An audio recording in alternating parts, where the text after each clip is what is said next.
नमस्कार, हमारे खास कार्यक्रम महादेव का चमत्कार लोक में आपका बहुत स्वागत है। बात करेंगे आज एक ऐसे लोक की जो काफी चमत्कारी है। प्रदेश के मुरैना में सदियों पुराना एक शिव मंदिर है जहां 11 महीने भक्तों की भीड़ रहती है, लेकिन सावन आते ही यहां कोई नहीं आता है, ना हैरान करता है और साथ ही कई सवाल उठते हैं। हमने जब पूछा तो लोगों ने कहा कि सावन में महादेव के खास भक्त दर्शन के लिए आते हैं और वो भक्त है जानवर। हमें लगा कि मंदिर जंगलों के बीच में है तो जानवर आएंगे ही, लेकिन लोगों ने कहा कि ये जानवर साल के दूसरे महीनों में क्यों नहीं आते। इसी का जवाब तलाशने के लिए हम निकल पड़े।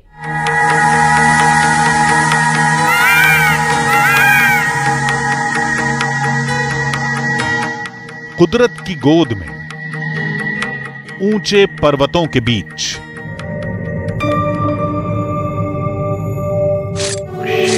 सदियों पुराना एक शिवधाम। शंकर शंभु महादेव शिव शंकर। लोगों के मुताबिक इसका शिवलिंग बेहद चमत्कारी है। हरिशंकर शंभु। इनसे मांगी हर मन्नत पूरी होती है। लेकिन अगर ऐसा है तो फिर लोग यहाँ आते क्यों नहीं, वो भी सावन में। अभी भी ये बहुत ही चमत्कारी शिवलिंग है। कभी कभी बताते हैं कि यहाँ पे सर्प भी पूजा करने आते हैं, नाग भी पूजा करने आते हैं। सिर्फ सांप दिखने की वजह से लोग आना बंद कर दें ऐसा नहीं हो सकता, वजह कुछ और होगी। तब लोगों ने कहा कि सावन में शिवलिंग ज्यादा सिद्ध हो जाता है, तब तांत्रिक वहां साधना करने आते हैं, तब गर्भगृह के अंदर नाग उन्हें भगाते हैं और बाहर बाघ पहरेदारी करते हैं। तंत्र विद्या के लिए आते हैं बहुत से लोग, पर उन्हें करन ना देते भोलेनाथ। कोई न कोई जानवर सरप वैसे भजा देते हैं उन्हें। तो अपने पड़ोस गांव में बिना वो सिद्धि करी यहीं रुके हुए 1 महीना, तो बिना वो शेर सेवा नहीं करन दे। हमने कहा कि जब शेर और सांप किसी को नुकसान नहीं पहुंचाते तो फिर आप लोग डरते क्यों हैं? हर किसी को अपनी जान की परवाह होती है, डर तो लगता है ना। जानवर जानवर होता है, कहीं से भी सांप निकल आए, कहीं से भी कोई गीदड़ आ जाए, कोई शेर या कोई भी जानवर आ जाए सामने, तो आपका क्या होगा, वही डर है।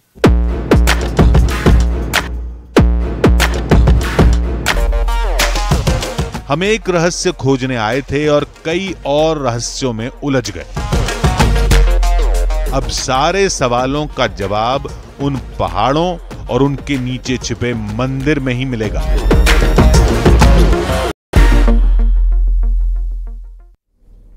तो लोगों का दावा था कि सावन में नागेश्वर महादेव का शिवलिंग बहुत चमत्कारी हो जाता है, इसलिए पुराने पहाड़ पर कई शिवलिंग प्रकट होने लगते हैं, तांत्रिक महासिद्धि हासिल करने आने लगते हैं और नाग और बाघ शिवलिंग की पहरेदारी करने लगते हैं। सैकड़ों शिवलिंग का प्रकट होना और गायब हो जाना, ये हमारी समझ में नहीं आ रहा था। मानो यहां कुछ तो है।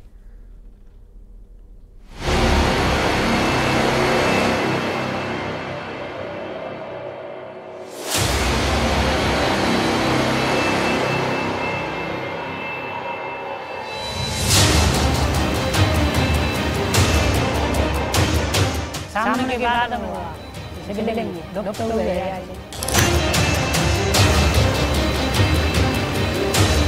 शेर मिलते हैं और रीछ है, भालू है और सियार है। रात में ऐसे जहाँ पूजा होती है, मतलब अन्य प्रकार की पूजा करने आते हैं। तो ये सब चमत्कार और फिर भगवान के लिए चमत्कार आप कोई बड़ी चीज नहीं।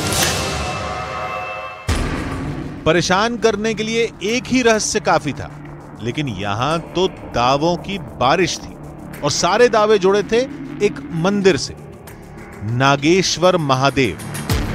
सदियों से सावन में वहां चमत्कार होता है।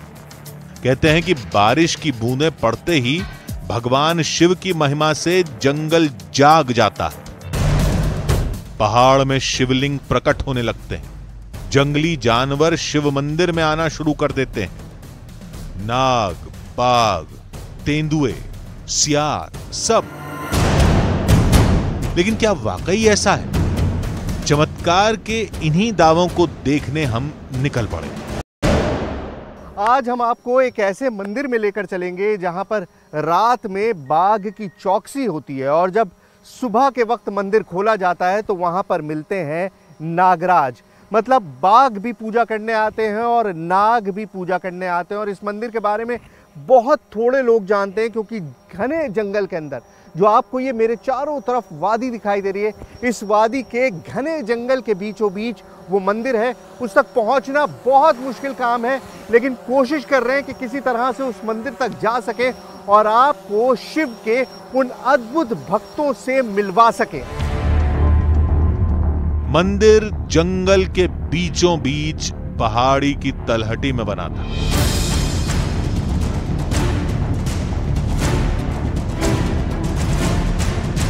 आबादी से कोसों दूर। तो नागेश्वर महादेव के लिए रास्ता यहाँ से जो गाड़ी का था वो खत्म हो चुका है। अब जंगल में पैदल रास्ता है। जंगल में रास्ता कहाँ है ये किसी को भी नहीं पता क्योंकि बहुत कम लोग हैं जो ऊपर तक जाते हैं। सिर्फ एक पगडंडी सी मुझे दिखाई दे रही है, उसी के सहारे कोशिश करते हैं कि हम उस एक्चुअल मंदिर तक पहुँच जाएं।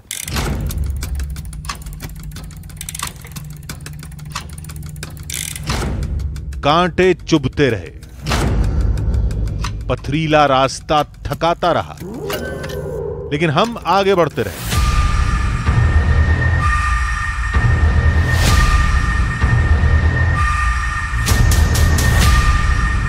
लोगों ने इसी जंगल में सैकड़ों शिवलिंगों को देखने का दावा किया था।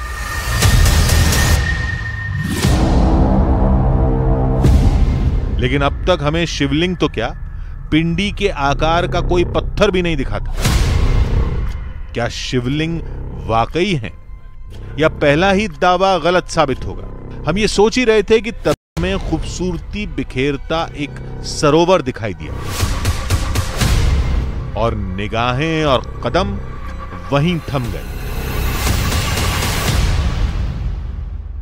सावन के महीने में नागेश्वर महादेव लोग इसलिए नहीं जाते क्योंकि नागों का खतरा रहता है, लेकिन आम दिनों में भी लोग कम ही जाते हैं। और उसकी वजह यह है कि यहाँ रास्ता बिल्कुल भी नहीं है। अब करीबन 1 घंटा बीत चुका है और पसीने से बुरा हाल है, बहुत ज़्यादा ह्यूमिडिटी है और रास्ता ना के बराबर है। सच कोई रास्ता है ही नहीं, बस आपको पहाड़ पे चढ़ते रहना है। प्रॉब्लम यह है कि ऐसी जगहों पर जब आप चल रहे होते हैं तो बहुत देर आप रेस्ट भी नहीं दे सकते क्योंकि आपको अंदाज़ा नहीं होता कि आपके आसपास क्या हो, कौन सा जानवर हो, क्या खतरा हो जो आपके पीछे लर्क कर रहा हो। तो ऐसे में यू कैन नॉट स्टॉप, आप रुक नहीं सकते, इसीलिए चलते ही रहना पड़ेगा। इस नदी के सहारे, झरना जो बह रहा है इसी के सहारे ऊपर चढ़ने की कोशिश कर रहा हूँ।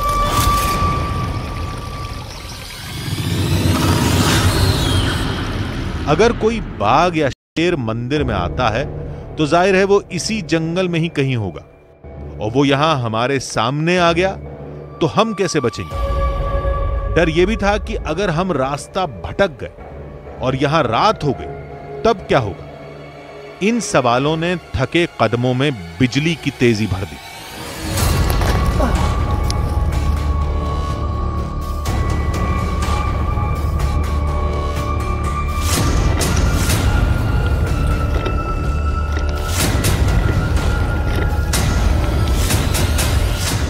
कई घंटों की चढ़ाई के बाद हम पहाड़ के ऊपर पहुंच गए और फिर जो हमें दिखा वो यकीन से परे था।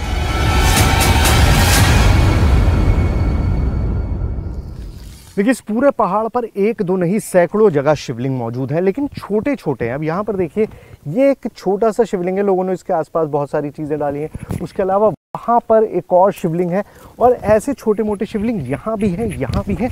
और आप अगर इधर आएंगे तो यहाँ पर भी कई सारे ऐसे शिवलिंग हैं। न बनावटी, न स्थापित किए गए, न छेनी हथौड़ी से बनाए गए, चारों तरफ चट्टानों से प्रकट हुए प्राकृतिक शिवलिंग थे। सब कुछ वैसा जैसा लोगों ने दावा किया था। तो इस पहाड़ी को चमत्कारी पहाड़ी किस लिए कहा जाता है मैंने आपको बता दिया। यहाँ पर सावन के महीने में हर तरफ शिवलिंग मिलते हैं। कैसे होते हैं मैंने आपको पहले भी दिखाया। जंगल में रुक सकते तो रुक जाते और तलाश पाते तो तलाश लेते, लेकिन इतना प्रमाण भी काफी था। वक्त कम था, मंदिर भी जाना था, वहां भी 2 रहस्य और सुलझाने थे। शिव के इन साक्ष्यों को यहीं छोड़कर हम मंदिर की ओर चल दिए।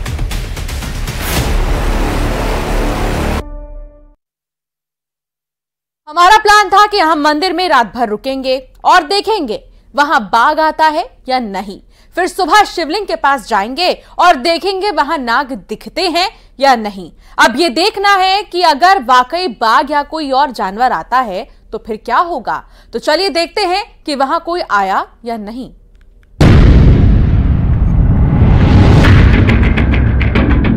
नागेश्वर महादेव साल के 11 महीनों में शिव स्तुति का साक्षी और सावन में सन्नाटे का। आखिर क्यों? इसी रहस्य को सुलझाने हम वहां पहुंच गए थे।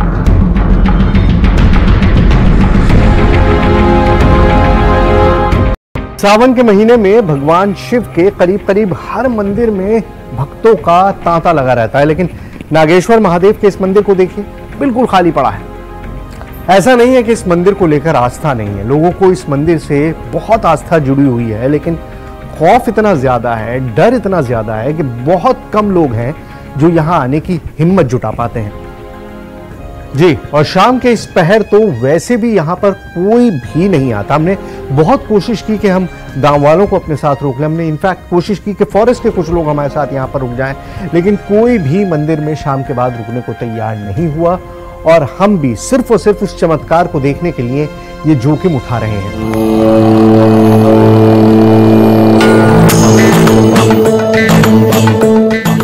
सबसे पहले हम शिवलिंग के पास पहुंचे। सदियों पुराना शिवलिंग, शिवलिंग की तरफ मुख किए नंदी और शिवलिंग से लिपटा तांबे का नाग। हमें कुछ अलग नहीं दिखा।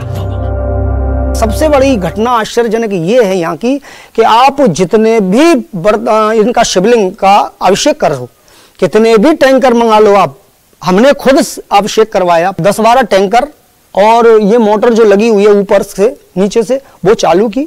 अभिषेक रुद्री से रुद्राष्टाई अभिषेक चल रहा था, खूब मंत्र नमस्ते रुद्रमन्य उतो तकवे नमः बाहुभ्याम उतते नमः, सारे रुद्र अभिषेक चल रहा था। आप अचंबा करोगे कि वो टैंकरों का पानी कहां गया। आज तक ये नहीं पता पड़ पाया यहां पर कि ये पानी कहां से निकलता है। छेद के अंदर सांप होता तो पानी से बचने के लिए बाहर भागता, यानी सांप यहां से नहीं आता है। एक जवाब मिला तो नया सवाल पैदा हो गया। छेद में जो सैकड़ों लीटर पानी डाला गया वो कहां गया? लोगों ने कहा था कि छेद नागलोक तक जाता है और सारा पानी वहीं चला गया, और नागलोक के सांप ही शिव भगवान की आराधना करने आते हैं। भारत सरकार के डीआरडीओ को वहाँ करीब 10,000 बीघा जमीन अलॉट हुई है। जब उस पहाड़ पे उसको उन्होंने अपने जांच की गई कि 162 मीटर तक वो शिवलिंग, टेलरी महादेव का जो शिवलिंग है, 162 मीटर तक उसकी गहराई देखी गई, और इसी कारण से उन पहाड़ों को उस परिधि से छोड़ दिया गया। डीआरडीओ ने उसका अधिग्रहण नहीं किया, वो और पहाड़ों की और जगह की बाउंड्री वाल करा रहे हैं, लेकिन उस जगह को छोड़ दिया गया। जब डीआरडीओ जो रक्षा अनुसंधान केंद्र है भारत सरकार का, वो उस जगह को उसके महत्व के कारण छोड़ रहा है, तो हम आम आदमी इसको कैसे नकार सकता है? शिवलिंग के पास ये छेद सैकड़ों साल से,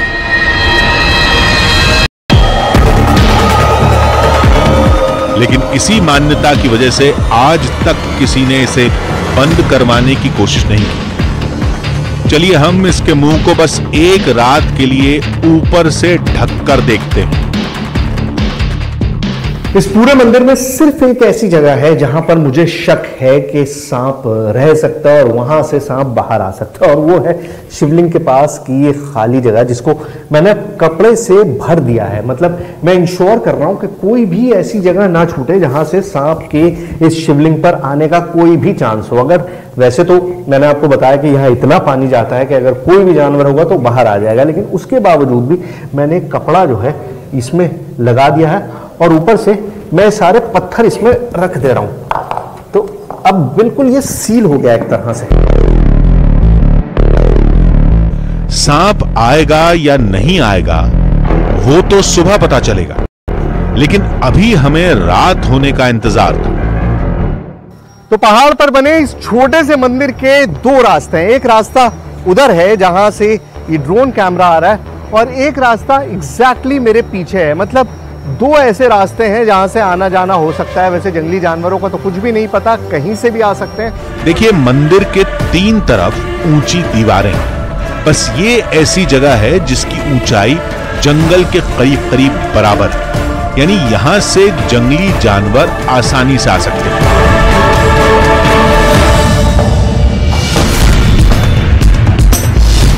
हम छत पर खड़े होंगे और नीचे नजर रखेंगे, कुछ दिखेगा तो छुप जाएंगे। यह प्लान रात के लिए था।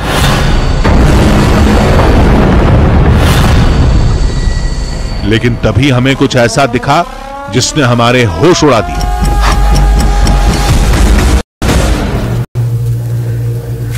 अभी शाम नहीं हुई है, लेकिन जंगली जानवरों ने इस मंदिर के इर्द गिर्द अपना घेरा बनाना शुरू कर दिया है।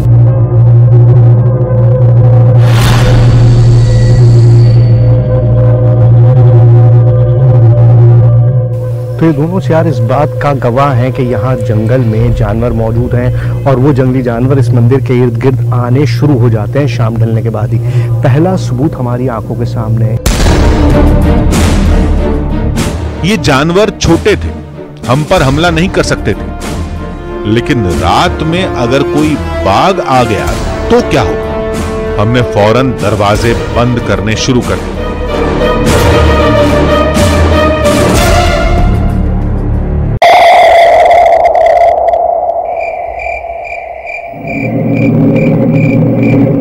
सूरज डूबने के साथ इंतजार खत्म हुआ।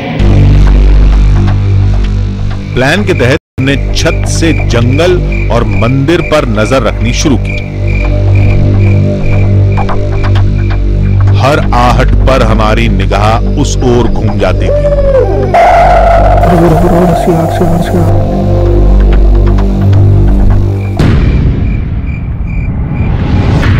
जंगल में छुपा कोई जानवर हमें आसानी से देख सकता था, लेकिन इस अंधेरे में उसे देख पाना हमारे लिए नामुमकिन था।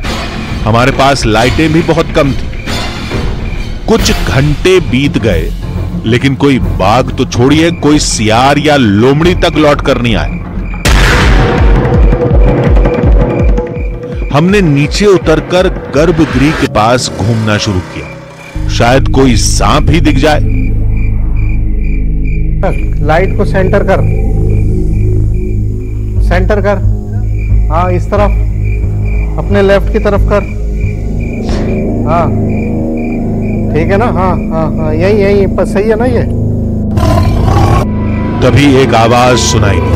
आवाज आ रही है ना जानवर की? जानवर की आवाज आ रही है। अब ऊपर भागो, ऊपर भागो, ऊपर भागो। हम छत की ओर भागे। जानवर की आवाज आ रही है। गुर्राने की आवाज किसी बड़े जानवर की थी।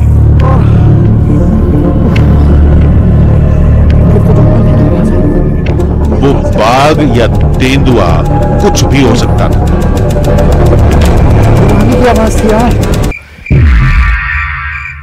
आधी हकीकत आधा फसाना की पूरी टीम छत पर छुप गई। लेकिन अगर कोई जानवर सीढ़ी के रास्ते ऊपर आ गया तो फिर न जाने क्या होगा। लाइट कर दो, लाइट। अबे अपने चारों तरफ देख, चारों तरफ घुमा दो। आवाज तो हाँ यार, सुना? लगा था ना? मैं तो नीचे आने वाला था आपके पास भागते। नहीं तो मैं तो खुद ऊपर ही, वो ऊपर सेफ है, अगर होगा तो नीचे। शिट यार, अब क्या किया जाए, थक गए हम तो। हम छत पर कई घंटों तक छुपे रहे, बीच बीच में मंदिर परिसर में देखते रहे, लेकिन कोई हरकत नहीं हुई। शायद वो जानवर मंदिर में आया ही नहीं, लेकिन ऐसा दोबारा हो सकता था। हम नीचे उतर आए। अब खुले में रहना खतरे से खाली नहीं था। मैं और मेरी टीम जो है इस शिवालय के अंदर रहे तो मुझे लगता है कि हमारे लिए सब कुछ बहुत सेफ हो जाएगा। सिर्फ इन गेट्स को बंद करके जानवरों से हम छुटकारा पा सकते हैं। जो आवाजें हमें जिस तरह की आ रही थी उससे बच सकते हैं। बंद क्यों कर रहे हो? सब बंद कर दो, बचेगा कैसे? सांप आता है कि लोग कहते हैं। तो यहाँ ना रहे अंदर? नहीं सर, अंदर नहीं, अंदर ज्यादा दिक्कत है। अंदर दिक्कत है जी। चलो फिर आ जाओ, फिर बाहर आ जाओ। मैं तो सोच रहा था गेट बंद कर दे, बट चलो छोड़ो। किसी और कमरे की चाबी हमारे पास नहीं थी। गर्भगृह में सांप के आने का खतरा था, इसलिए हम वापस छत पर आ गए और वहीं पूरी रात गुजारी।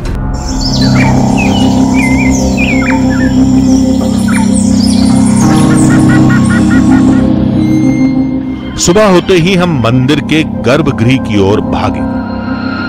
अब बारी थी तीसरे दावे को परखने की। एज आई सेड, सुबह का वक्त हो गया है और मतलब ये वो वक्त है जब शिवलिंग के अंदर जाके देखने की जरूरत है कि वहां पर क्या नजारा है। अंधेरा बहुत है, रोशनी में मुझे दिखाई कम दे रहा है। ओ, आप देख रहे हैं जो मैं देख रहा हूं? बिल्कुल सामने शिवलिंग पर एक नाग बैठा हुआ है, बिल्कुल सामने फन फैला है। जिस तरह की कहानियां सुनी थी कि नाग होता है, बिल्कुल उसी तरह का नाग। और मेरी आवाज सुन के पीछे की तरफ टर्न कर गया, मेरी तरफ टर्न कर गया।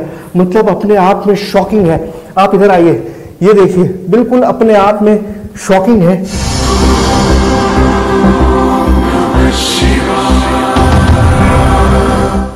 शिवलिंग और उस पर फन फैलाए बैठा काला नाग, जैसा सुना था ठीक वैसा। शिवलिंग के पास बना छेद पूरी तरह बंद था, यानी सांप बाहर से आया था।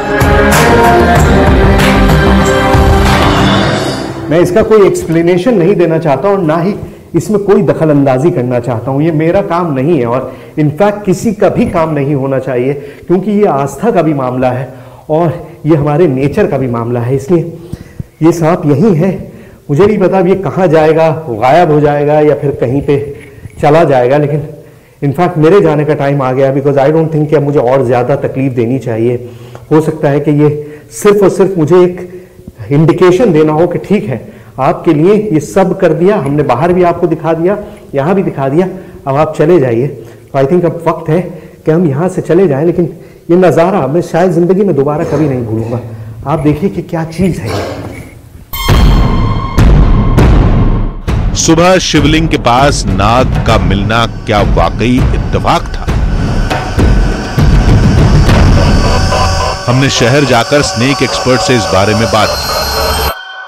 तो सावन का महीना रहता है, यानी रेनी सीजन, पर्याप्त बारिश है, पर्याप्त मॉइस्चर है, तो वहाँ क्या रहता है, स्टोन पार्टिकल्स में जब मॉइस्चर बनता है तो वहाँ से इंसेक्ट बहुतायत में इंसेक्ट अपनी कॉलोनी डेवलप करते हैं और स्नेक जो है इंसेक्ट की फीडिंग करता है। तो वहाँ प्राकृतिक रूप से इसको अपना भोजन प्रचुर मात्रा में और बड़ी सरलता और सहजता के साथ उपलब्ध हो जाता है। इसलिए शिवलिंग, शिवालय या अन्य जो धार्मिक और ऐतिहासिक स्थल हैं, वहाँ सावन के महीने में, बरसात ऋतु में इस प्रकार के स्नेक्स का दिखाई देना एक सामान्य बात है।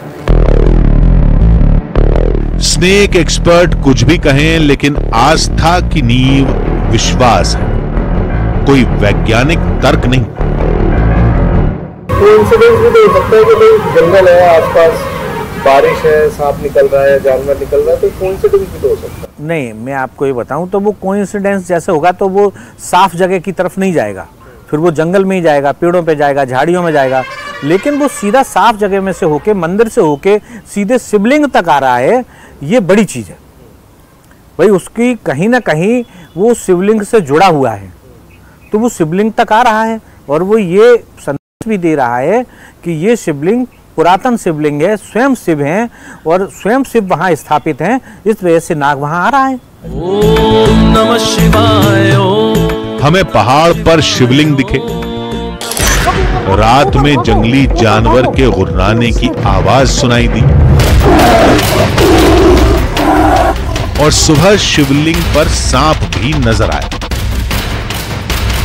हमारे लिए इन सारी बातों को शब्दों या तर्कों में समझा पाना मुमकिन नहीं था। वैज्ञानिक इन सारी बातों को कुदरत का चमत्कार या फिर इत्तेफाक करार देते हैं, लेकिन कोई कुछ भी दावा करे, नागेश्वर महादेव के भक्तों के लिए इस धाम से जुड़ी हर मान्यता और उनकी आस्था अनंत काल तक यूं ही अखंड, अडिग और अमर बनी रहेगी। हमारी खास पेशकश में फिलहाल इतना ही। आप देखते रहिए News 18।